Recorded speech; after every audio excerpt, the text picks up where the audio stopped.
Hindi magpa-brownout sa barangay elections sa Lunes ayon mismo sa Department of Energy. May live report si Marisol Abdurrahman. Marisol? Siya yan ang tiniyas sa atin ng mismong kalihim ng Department of Energy na walang magiging problema sa kuryente pagdating sa eleksyon sa Lunes. Tuloy-tuloy daw ang power supply bago, habang at matapos ang eleksyon. Magkakaroon din daw sila ng hourly report on power situation ayon kay Energy Secretary Carlos Vitilla. Ito daw ay para mamonitor ang sitwasyon.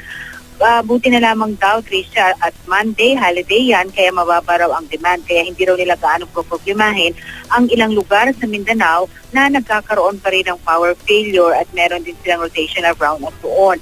Inaasahan daw kasi nilang bababa ang demand dahil nga sa brownout.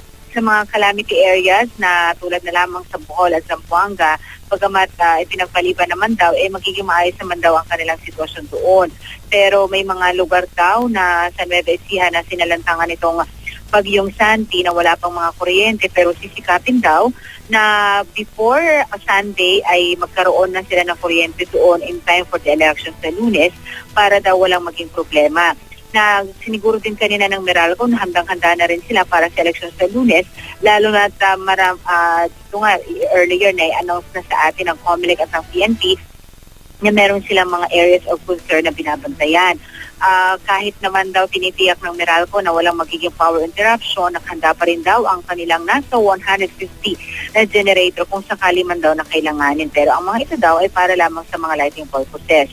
Tuloy-tuloy rin daw ang kanilang pag-monitor doon sa iba't iba pang lugar. Trisha, ang dito, ang sinisiguro lang ng DOE, kahit yung mga lugar na nagkakaroon ng mga rotational brownout at nagkakaroon ng power interruption, pagdating daw sa eleksyon o Sunday pa lamang hanggang matapos ito sa Lunes o hanggang Martes, wala raw magiging problema. At hopefully, umaasa sila na sana magiging tuloy-tuloy na ito. Sa panig naman ng COMELEC, na i-deliver na raw lahat ang election materials sa mga probinsya, except of course doon sa Zamboanga City na hindi na nila tinuloy ang delivery dahil nga doon sa pagsuspindi ng kanilang eleksyon. Isha?